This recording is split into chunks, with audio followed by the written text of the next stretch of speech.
Good morning. We will call the Planning and Zoning Commission meeting of Wednesday, April 9th, 2025 to order. Let the record show we are missing one commissioner, Mr. Keller. First item this morning will be the order of business, or excuse me, opening ceremonies, Pledge of Allegiance.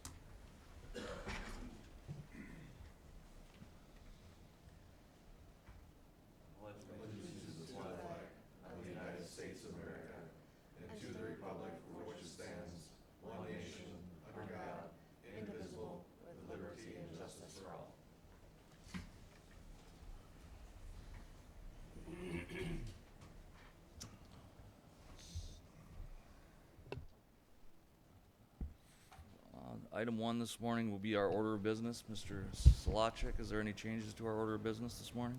Good morning, Mr. Chairman. There are no changes to the order of business. Okay, I would look for a motion to approve the order of business. So I'll move. make that motion. Second.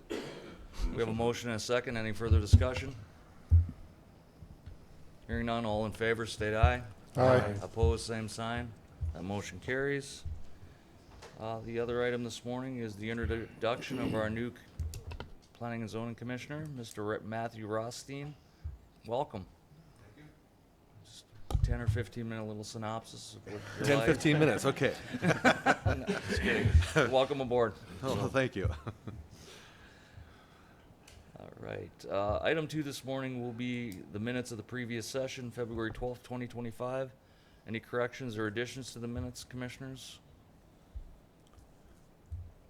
I'll make a motion to approve as presented.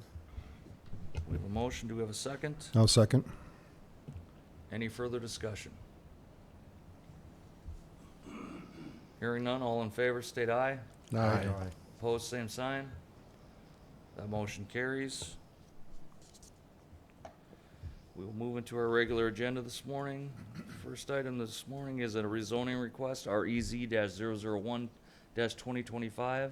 This is to consider a zoning map amendment from unzoned and community commercial to public for part of Block 4 of the New Haven Second Edition subdivision in the northwest quarter of southeast quarter of Section 33, Township 140 North, Range 96 West, in the city of Dickinson. The site consists of approximately 3.4 acres. Ms. Burchek, good morning. Morning, Commissioners. So the applicant is requesting approval of a zoning map amendment from unzoned and community commercial to public for part of Block 4 of the New Haven Second Edition subdivision located within the city of Dickinson. So the purpose of this rezoning is to allow the Park District to utilize the space for plantings to establish a community orchard within the city. As of now, we've also got a representative from Dickinson Parks and Recreation, and I'm also available to answer any questions that you guys might have about this rezone, but staff recommends approval. Thank you, Ms. Burchek. Does the applicant want to make any comments?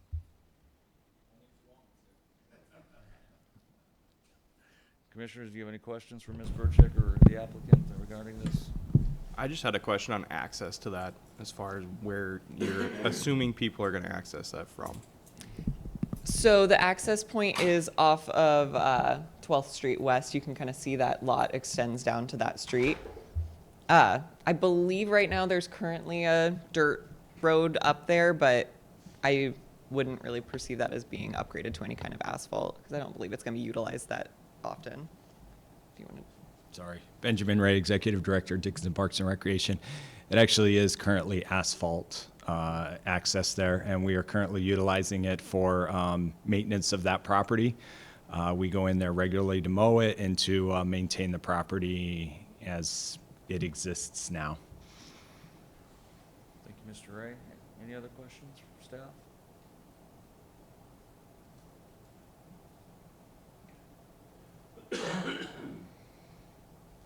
All right, if not, thank you, everyone.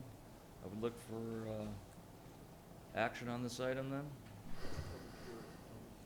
Oh, that's right. Oh, it's too early this morning. This does require a public hearing. At this time, we will open the public hearing regarding this rezone request. Anyone in the public or online has any comments or concerns regarding this rezoning request, please come forward to the podium or call into 701-456-7006.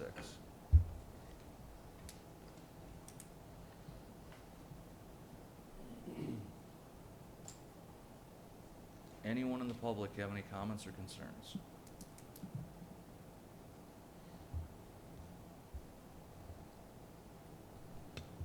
Seeing and hearing none, we will close the public hearing. Commissioners, what are your wishes? I'll make a motion. I move the City of Dickinson Planning and Zoning Commission recommend approval of REZ-001-2025, the Dickinson Parks and Recreation rezoning request, as being consistent with the City of Dickinson Comprehensive Plan, as being compliant with the City of Dickinson zoning ordinance, and as being in the interest of the public health, safety, and welfare. Second. Motion and a second. Any further discussion?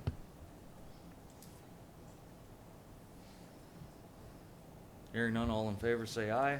Aye. Opposed, same sign. Motion carries. Thank you, Ms. Burchett. We'll move on to item B this morning. This is a final minor plat, FLP-001-2025. This is to consider a minor subdivision plat for the 16th Street Business Plaza Addition subdivision located in the southwest quarter of the northwest quarter of Section 34, Township 140 North, Range 96 West, in the city of Dickinson. The site consists of approximately 1.21 acres. Ms. Burchett. Thank you, Commissioners. Natalie Burchak, City Planner. So the applicant is requesting approval of a minor subdivision plat for the 16th Street Business Plaza Addition subdivision. So this is going to be a replat of Lot 1 of Block 1 of the Dover Addition and a replat of part of Lot A of the Western Second Addition. There's also an unplatted portion of Section 34, Township 140 North, Range 96 West, that is also included as part of this minor subdivision plat. So according to the applicant, the purpose of this proposed subdivision is to divide the land into two separate lots with the intent of selling one of the lots. So the site is zoned as community commercial, and the proposed subdivision is 1.213 acres. Staff has not received any comments from the public about this property and recommends approval of this plat. And then we've also got applicants, representatives, and the applicants here, and I'm available to answer any questions that you guys might have. Any questions for Ms. Burchak? Commissioners? All right.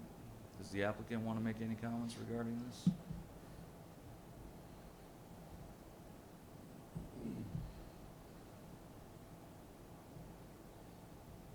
All right. Take that as a no. All right, any questions, Commissioners?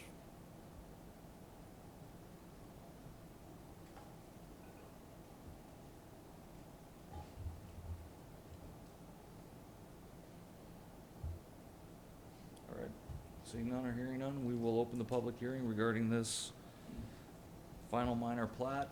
If anybody in the public has any comments or concerns regarding this application, you can step forward to the podium or call into 701-456-7006.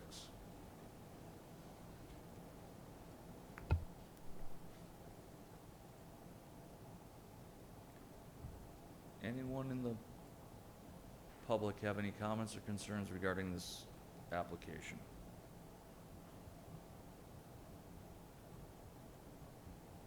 Hearing and seeing none, we will close the public hearing. Commissioners?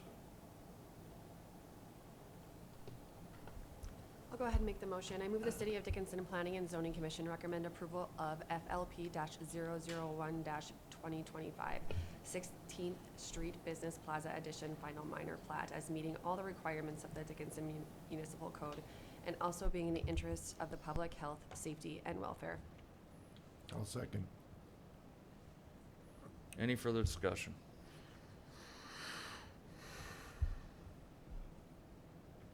Hearing none, all those in favor say aye.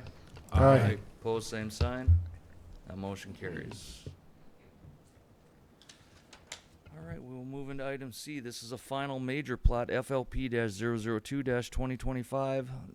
This is to consider a major subdivision plat for the Jerry Williams subdivision located in the southeast quarter of Section 22, Township 139 North, Range 96 West, located in the city of Dickinson's ETZ.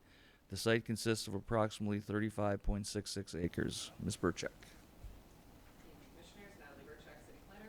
So the applicant is requesting approval of a final major subdivision plat for the Jerry Williams subdivision. As mentioned, it's located in the southeast quarter of Section 22, Township 139 North, Range 96 West,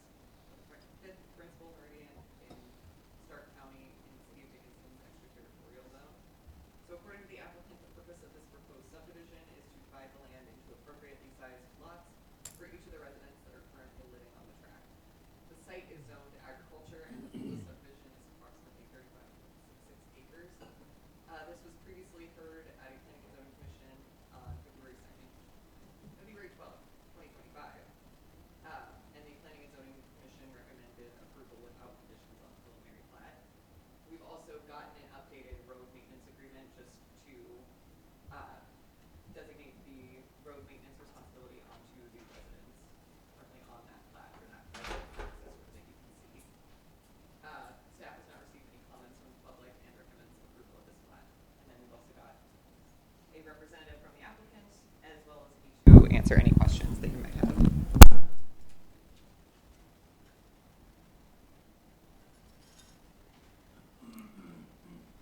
Is the zoning remaining ag? Yes. Does that fit into our, their 5 acres? Yeah. So all of the proposed lots are 5 acres.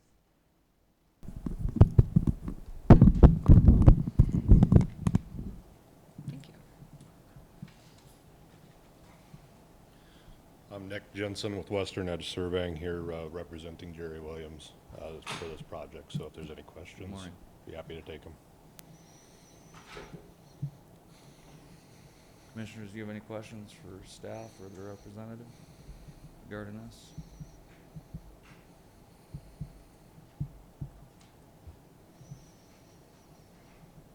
All right, see any questions? All right, I just had the question if it would fit our size requirements, so. Yes, it does. Okay. All right, with that, if there's no other questions, we can open the public hearing on this. Anybody in the public have any comments or concerns regarding this final major plat application, FLP-002-2025? Can come to the podium or can call into 701-456-7006.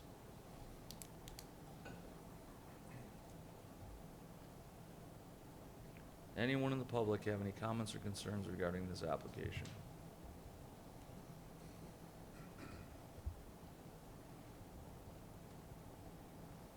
Hearing and seeing none, we will close the public hearing. Commissioners, what are your wishes? I'd also like to add one thing, that the road maintenance agreement that was proposed has been shown to the county, and they have approved of that agreement. Yeah, I think there was a copy of that in here if I remember. Yeah, there should be a copy included in your packet of that road maintenance agreement. It'll be recorded along with the plat. Okay. All right, thank you, Ms. Burchak. Mhm. Any other questions, staff? If not, I would look for a motion. Mr. Chairman, move the City of Dickinson Planning and Zoning Commission recommend approval of FLP-002-2025, the Jerry Williams subdivision final major plat, is meeting all requirements of the Dickinson Municipal Code and also being in the interest of public health, safety, and welfare. Second. We have a motion and a second. Is there any further discussion?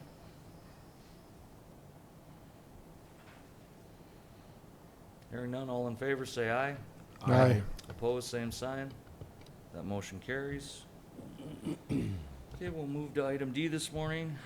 This is to consider a minor subdivision plat for the Badlands Storage Second Edition subdivision located in the southeast quarter of the northeast quarter of Section 28, Township 140 North, Range 96 West, in the city of Dickinson. The site consists of approximately 6.04 acres. Ms. Burchak. Thank you, Commissioners. Natalie Burchak, City Planner. So the applicant is requesting approval of a minor subdivision plat for the Badlands Storage Second Edition subdivision, which is a replat of Lot 1 and Block 1 of the Badlands Storage subdivision and Lot 1 and Block 1 of the Tweetins Third Edition subdivision.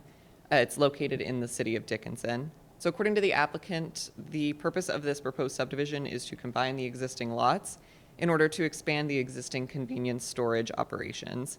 The site is currently zoned community commercial, and the proposed subdivision is roughly 6.04 acres. The applicant has also submitted an associated special use permit application for the existing convenience storage to expand their operations. And approval of the special use permit is contingent on the approval of this minor subdivision plat. So we have a representative from the applicant, I believe is online, and also I am present to answer any questions that you guys might have. Staff has not heard any comments from the public and recommends approval of this subdivision. Okay, thank you, Ms. Burchak. Any questions for staff or the representative, commissioners?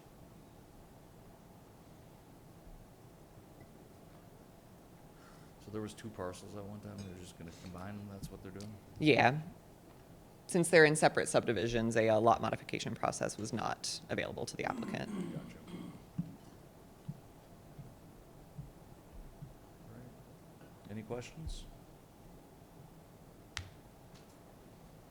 All right, if there's no questions, we can open the public hearing regarding this final minor plat. Anybody in the public have any comments or concerns regarding the Badlands Storage final minor plat application? Come forward or to the podium, or 701-456-7006.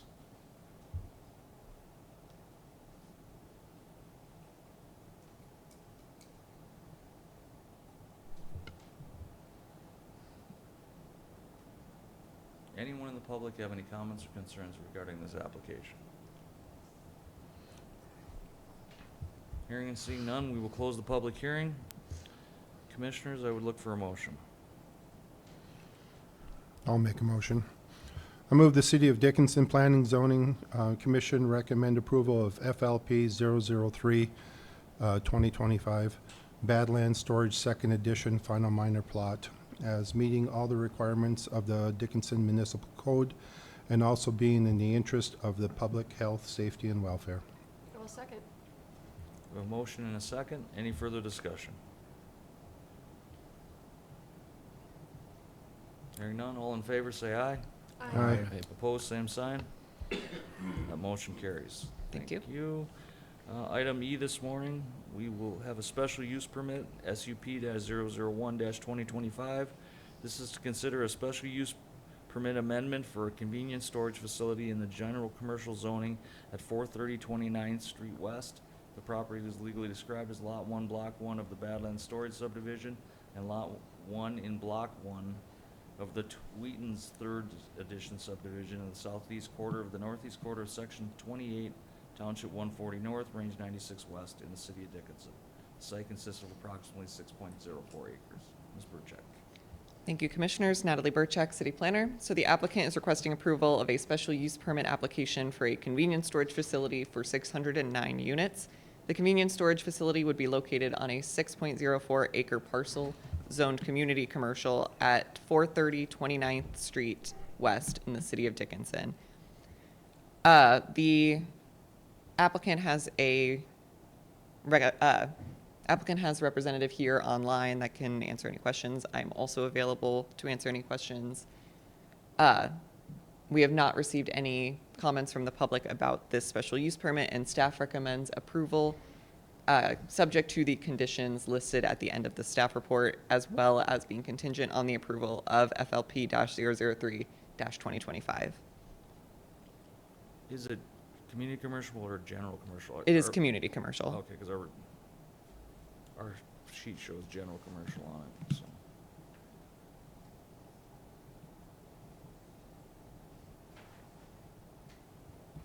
All right, any questions for Ms. Burchak or the applicant? I think we're all pretty familiar with this facility, so.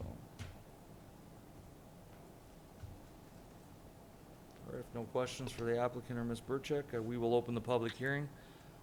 At this time, we open the public hearing for the special use permit application regarding the convenience storage facility at 430 29th Street West. If anybody has any comments or concerns regarding this application, please come forward or call into 456-7006.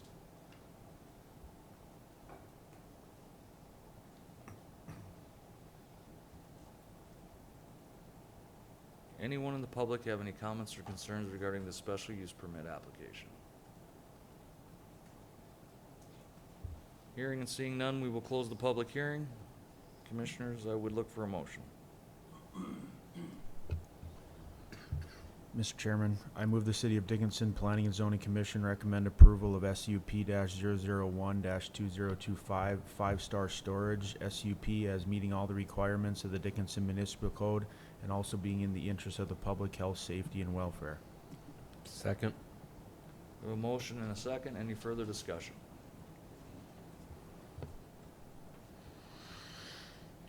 Hearing none, all in favor say aye. Aye. Opposed, same sign. Motion carries. Thank you. Thank you, Ms. Burchak. Item 4 this morning is public issues of concern not on the agenda. there's anyone in the public that has any issues of concern they'd like to address this morning, they can come forward at this time.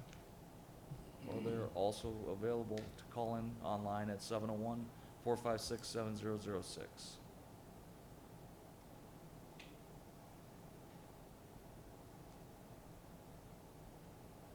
Anyone in the public have any issues they would like, of concern they would like to bring to the commission this morning?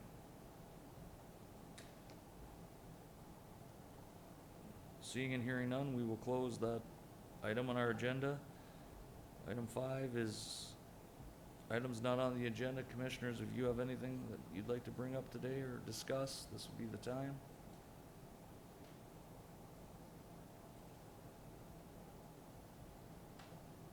All right, we will move on. We have a work session scheduled this morning. Our first item on our work session this morning is a corridor overlay district updates. Ms. Burchek will be handling that, it looks like. Morning, Commissioners. Natalie Burchak, City Planner. So I'm here to present about the corridor overlay district that the City of Dickinson currently utilizes in order to kind of promote specific building standards along corridors within the city. So the purpose of this overlay district is to promote the public health, safety, and welfare, as well as encourage higher aesthetic quality along major transportation corridors. This applies to major constructions along the corridor. However, single-family homes are exempt from building to this corridor overlay district. It mostly applies to either industrial or commercial constructions, as well as larger apartment complexes.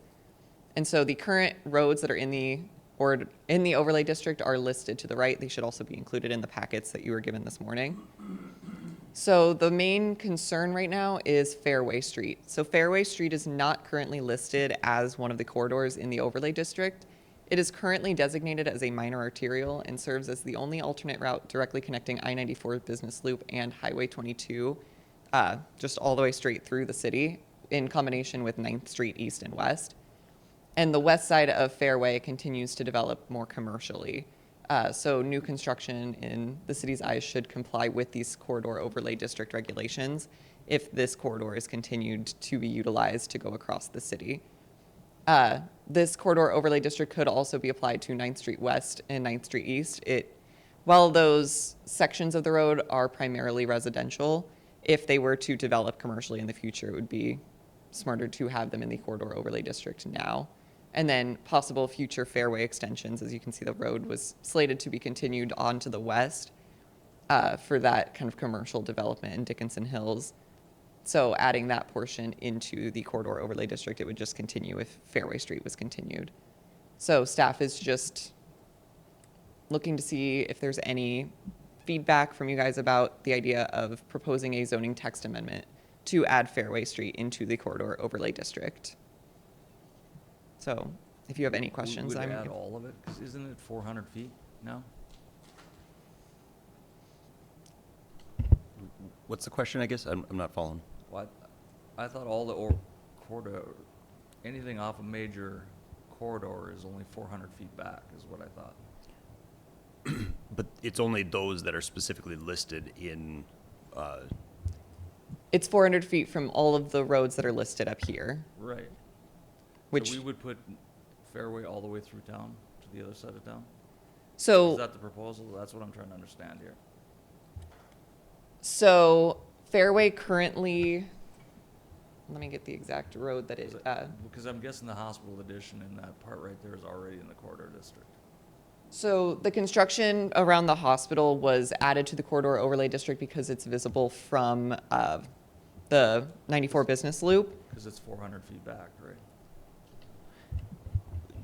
yeah, because that property is located within that vicinity of the West Business Loop. In this case, as you continue to go west, and the intent would be either Fairway specifically, which, Natalie, you're just looking up which street specifically that ends at. But ultimately, especially that section of Fairway, that's our primary focus. Whether or not it extended all the way across onto 9th Street West and then onto 9th Street East, that's up for debate or feedback from the commission. But I think Fairway is the real prime candidate here where we're seeing commercial development actively occurring right now.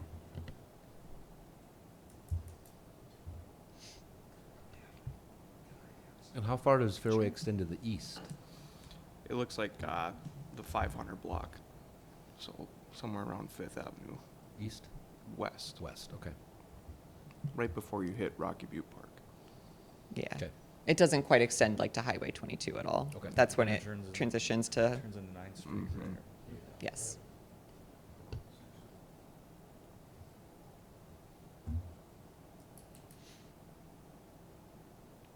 So the proposal would be to where then? To State Avenue or all the whole part of Fairway? Because that's majority of that past, I mean, the rodeo ground or the DSU softball complex and is residential, I don't know. I guess internally, we had some discussions about continuing it for the extent of Fairway as a whole, but that's subject to feedback from the commission. Yeah, the idea was to just have it labeled as Fairway Street, so if it continues to extend to the west, it would continue to apply. But as I mentioned before, any single-family constructions are not required to abide by any kind of the corridor overlay district design standards, so it would not impact any of the current development that's along that residential section, or if it was continued to be built out. Yes, Steve Josephson, City County Planner. I'm glad that Ms. Burchak brought that up because what's happened within the last year is there was a segment along there that was originally zoned. It was zoned limited commercial, and under the limited commercial zoning district, if you have any commercial development along there, it has to be residential in appearance. I don't know why this was left out, but under that limited commercial zoning district, if you do anything, do any commercial development, it's meant to look residential in appearance. Last year, that piece of property was rezoned to community commercial, which has a different set of design standards. So, I just wanted to add that, and along the major corridors where it's zoned either community or general commercial, they are part of the overlay. They are part of the overlay district. So does this limit, like, parking, how the road is used at all, that kind of thing? No, it would not. Okay. It's just more design standards that they Yeah, require. it's the outward appearance of the buildings, and also that there's certain things, like if you have loading bays, and if you had loading bays and also, like trash containers or whatever, that they're screened from the view of people either driving or walking along that corridor. So really the only benefit to putting it, we would want it from the hospital to the west is basically the only place where it would apply, because there's not really any new buildings to the east of that. Yeah, so since mostly to the east, especially once it turns into 9th Street East and West, is residential and has already been built out, it really wouldn't come into effect or come into play in that area. It's primarily for Fair Street, and then if that continues outward to the west.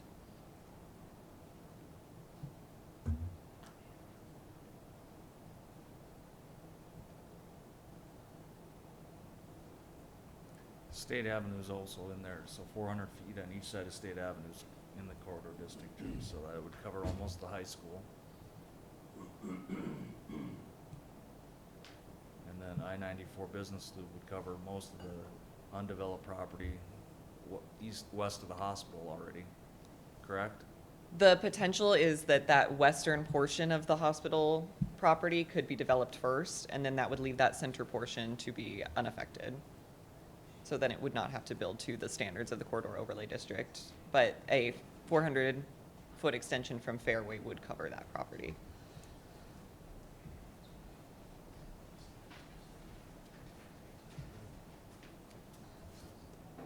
Yeah, I don't see any issue with it other than, I don't know if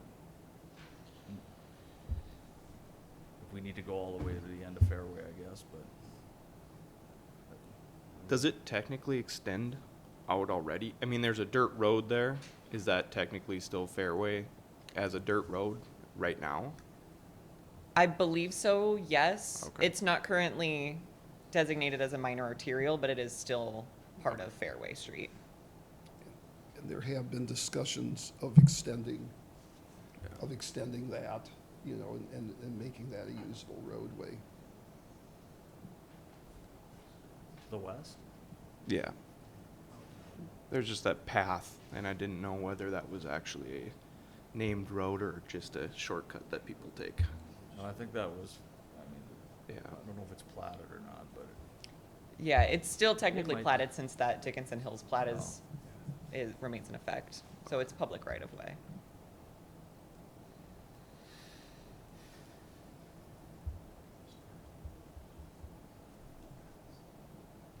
yeah, I guess bring it back. I don't see that there's an issue.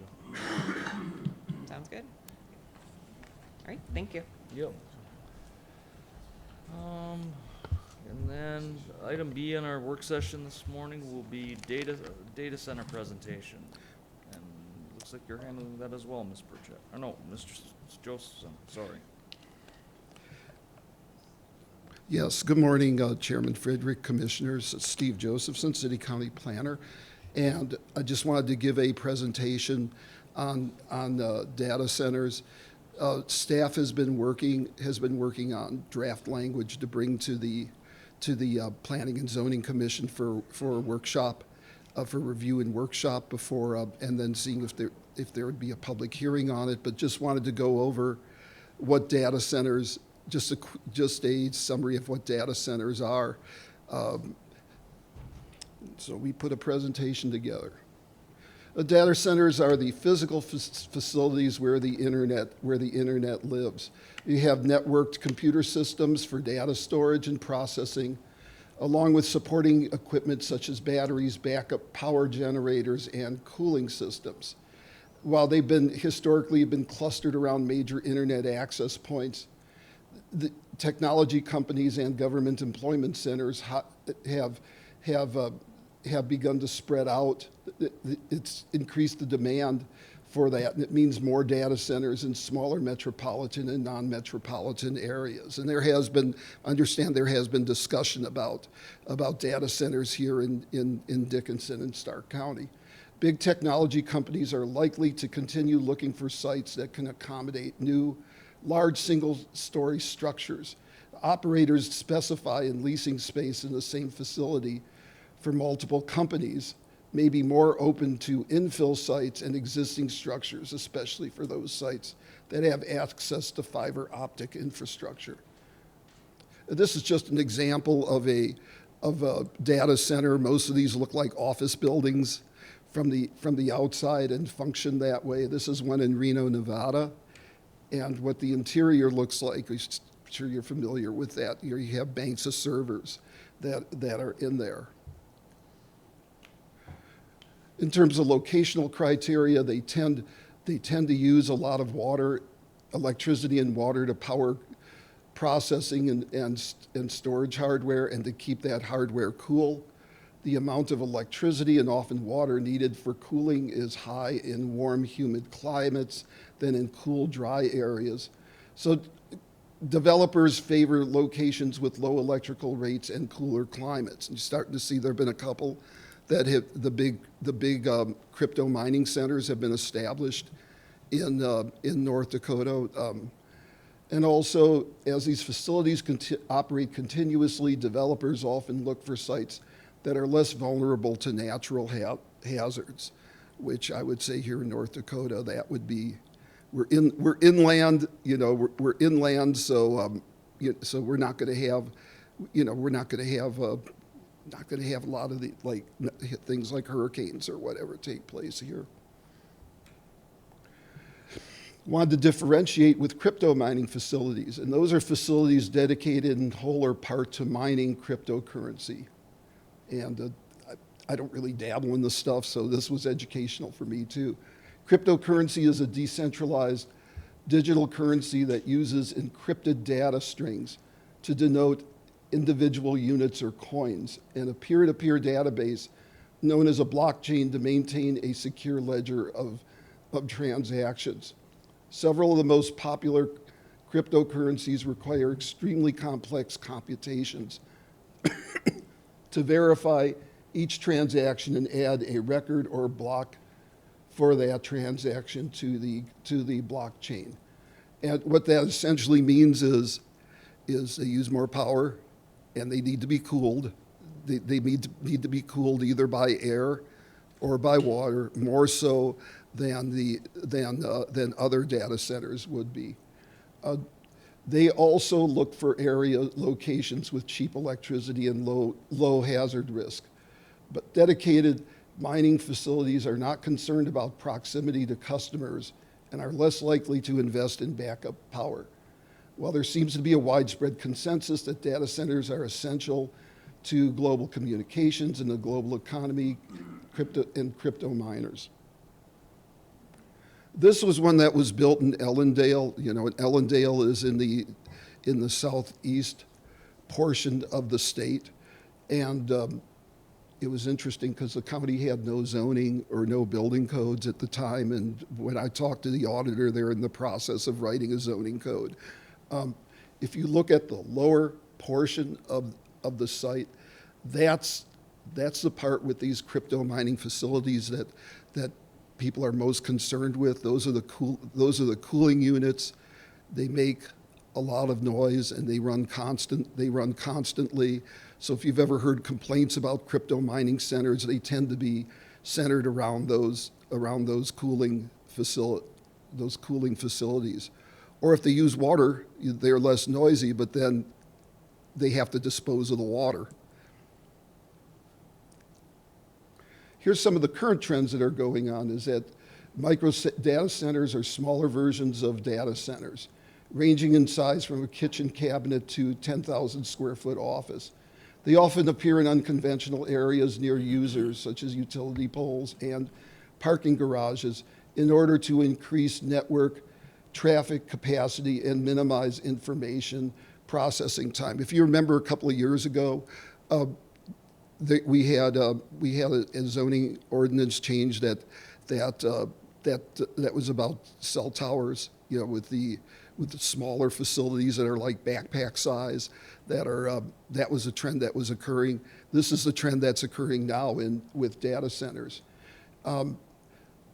They are popping up next to cell towers, on light and utility poles, in office buildings, and in parking garages, primarily in major cities and metropolitan areas.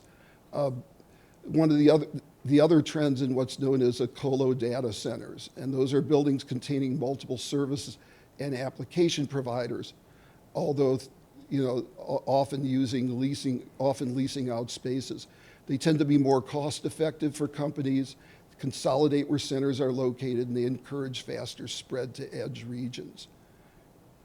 Also, those facilities are monitored remotely, requiring physical security measures like access control, fencing, cameras, and outdoor lighting. There is nobody on site for those, or very few people. The cooling fan systems and backup generators often produce significant noise. Here's an example of one in Atlanta, Georgia. So that's the Mercedes-Benz Stadium in Atlanta. And if you look at the cell tower over there on the right side, I'm going to show a close-up of it. There's a case of a micro data center. So they can be co-located on facilities like this. What are the impacts of data centers? They require high water and electricity use. The cooling systems generate excessive noise. They have enhanced safety and security needs. They provide low employment density. So while they may increase the surrounding land values, which is a benefit to the community in terms of employment, it doesn't really generate much in terms of employment because they're automated. So what are the zoning considerations? Do these uses need new use definitions? And in the city zoning code, there is no definition for data centers. Where should these uses be permitted? Do these uses need special development or performance standards? And how should decommissioning of the data centers be handled? One of the things I've read is some of the cryptocurrency centers is oftentimes after 2 years they're abandoned, or it's been known to happen. So any zoning ordinance should address decommissioning and what the company who built it is responsible for. The proposed zoning text amendments that we're going to bring forward at the next Planning and Zoning Commission would add definitions of micro data centers and data centers. It also designate data centers that would be allowed as a special use in general commercial and general industrial zoning district. It would also include application requirements, provide development standards, and address abandonment or cessation of operations and decommissioning. And we've been looking at ordinances all around the country. We've looked at one in South Dakota that seems to might be a good fit here with Dickinson. I'll let you know too that Stark County is also looking at amending its zoning ordinance for data centers, and we anticipate with Stark County bringing something to Planning and Zoning Commission before this summer at the latest.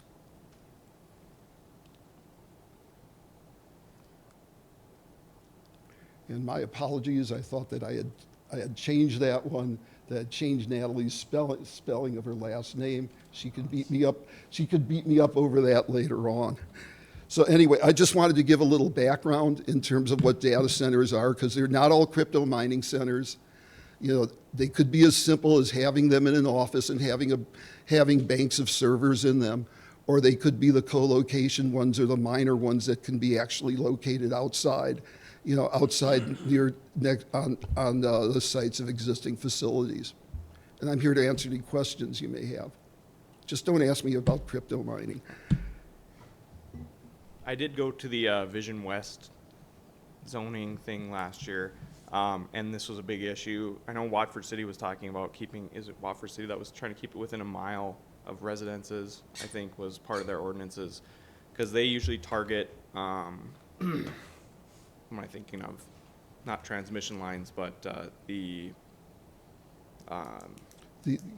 substations. Substations, that's the word I was looking for. So that's usually where they're looking for the large centers, is around substations.